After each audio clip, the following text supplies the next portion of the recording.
So ஷியாக்களுக்கு மறுப்பு கொடுக்கும்போது எல்லாருமே வந்து 1300 வருஷம் 200 வருஷத்துக்கு முன்னாடி உள்ள ஃபத்வாக்களை மட்டும்தான் கொடுக்குறாங்க இல்லைங்களா? நவீன கால ஷியாவுடைய பிரபலமான இமாம்கள் யாரு? அவங்க கொடுத்த தவறான ஃபத்வாக்கள் என்ன? குழப்ப ஃபத்வாக்கள் என்ன என்பதை கண்டிப்பாக நம்ம தெரிஞ்சுக்கணும். ஏன்னா நவீன காலத்துல அவங்க எப்படி இருக்கிறாங்க அப்படின்னு சொல்லி நம்ம பார்க்கணும்.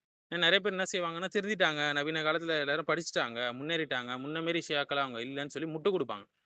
ஸோ முட்டு குடுக்கும்போது இந்த முட்டு குடுக்கக்கூடிய சகோதரர்கள் வந்து ஆ நெறைய பேர் இருக்கிறாங்க.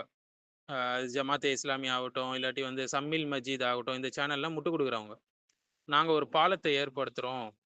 ஷியாக்கும், சுன்னிக்கும் மத்தியில அப்படின்னு சொல்லுவாங்க. அதாவது ஹக்கு, பாத்தில் 2 தான் இருக்கு. சத்தியம், அசத்தியம். இது 2த்துக்கு நடுவுல எப்படி ஒரு பாலத்தை ஏற்படுத்த முடியும்? ஒண்ணு ஹக்குன்னா ஹக்கு, உண்மை. பாத்தில்னா பாத்தில், பிழை. ஸோ நவீன கால ஷியா இமாம்கள் பார்த்தீங்கன்னா, நவீன கால ஷியா அறிஞர்களுடைய கொள்கைகள், ஹதீஸ், ஃபிக் மற்றும் தத்துவம் ஆகியவற்றில ஷியா புத்தகங்களை விரிவா பார்க்க விரும்புறாங்க. குவைத்தில இருக்க தௌஹீத் பப்ளிஷிங் அண்ட் டிஸ்ட்ரிபியூஷன் ஹவுஸ் இந்த நிறுவனத்திடம் கேட்டீங்கன்னா, எல்லாத்தையும் அனுப்பிச்சு வச்சுருவாங்க அவங்க. இமாமி ஷியாக்கள் தங்களுடைய முன்னோர்களை விட அதிகமாக மோசமா போயிருக்கிறாங்க. சமநிலையை நோக்கிய எந்த அறிகுறியும் இன்னைக்கு அவங்களுடைய நிலைப்பாடுகள்ல இல்ல.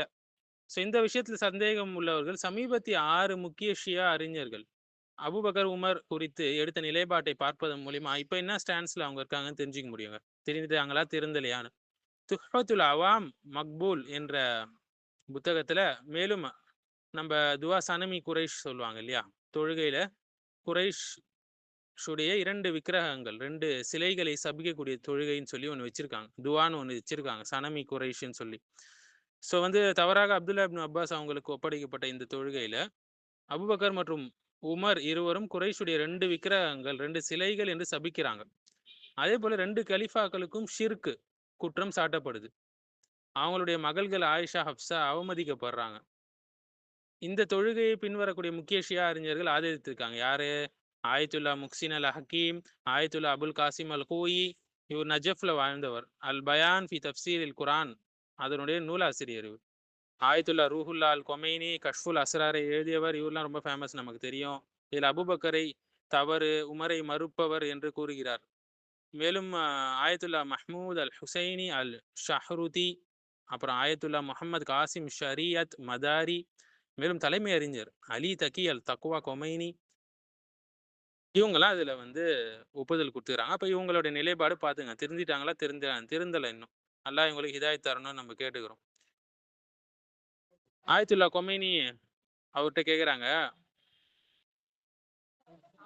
அறிவு பெறும் ஆதாரங்கள்னு ஒரு புக் எழுதுகிறார்ல, அதுல வந்து இறுதியில கேக்குறாங்க, ஷரியத்துடைய ஆதாரங்களை குறித்து எப்படி நம்ம அணுகணும்னு கேட்கும்போது, முதல்ல நம்ம குரான்ல இருந்து எடுக்கணுங்க அப்படின்னு சொல்றாரு. அவர் பதில் சொல்றாரு.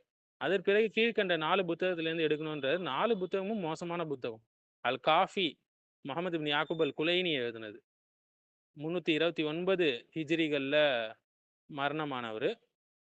ஸோ ஷியா மதத்துடைய முழு உள்ளடக்கமும் அல் காஃபியில இருக்கு என்று கொமைனி கூறியதாக குறிப்பிடப்படுது இதுல. மல்லா யஹ்துருஹு அல் ஃபக்கீஹ் முகமது இப்னு அலி இப்னு பாபவைஹி அஸ் சதூக், இவர் ஒரு அறிஞர். இவர் எழுதின புத்தகங்களை பார்க்கணும்னு சொல்றாரு. இதெல்லாம் மார்க்கத்துடைய எதுவும் ஆதாரங்களை எடுக்கக்கூடிய இடமா. 381 ஹிஜ்ரியில மரணிச்சவங்க. ஸோ மூமின்களின் தாய் ஆயிஷா, ஹப்ஸா அவங்களை பத்தி சாடுறது, ஆயிஷா விபச்சாரின்னு சொல்றது, ஆயிஷா அவர்களுடைய வீட்டிலேயே நபி அவர்கள் மரணம் அடைந்தார்கள். ஆயிஷா வந்து ஹதீஸ்களை வல்லுனர் அவங்க. ஹதீஸ்களை அறிவிக்கக்கூடியவர்கள். இவங்கள பத்தி இப்படி இன்னும் நிலைப்பாடு வச்சிருக்காங்கன்னா எவ்வளவு மோசமான ஆளுங்க இவங்க. ஸோ இவங்க வந்து உம்மத்துடைய இமாமுனா அப்படின்லாம் சில பேர் ஸ்டேட்டஸ் போடுறாங்க. எங்களுடைய இமாமே அப்படின்றாங்க கொமேனியை. இப்போ எந்த லட்சணத்துல இந்த மக்கள் இருக்கிறாங்க பாருங்க, அறியாமையில.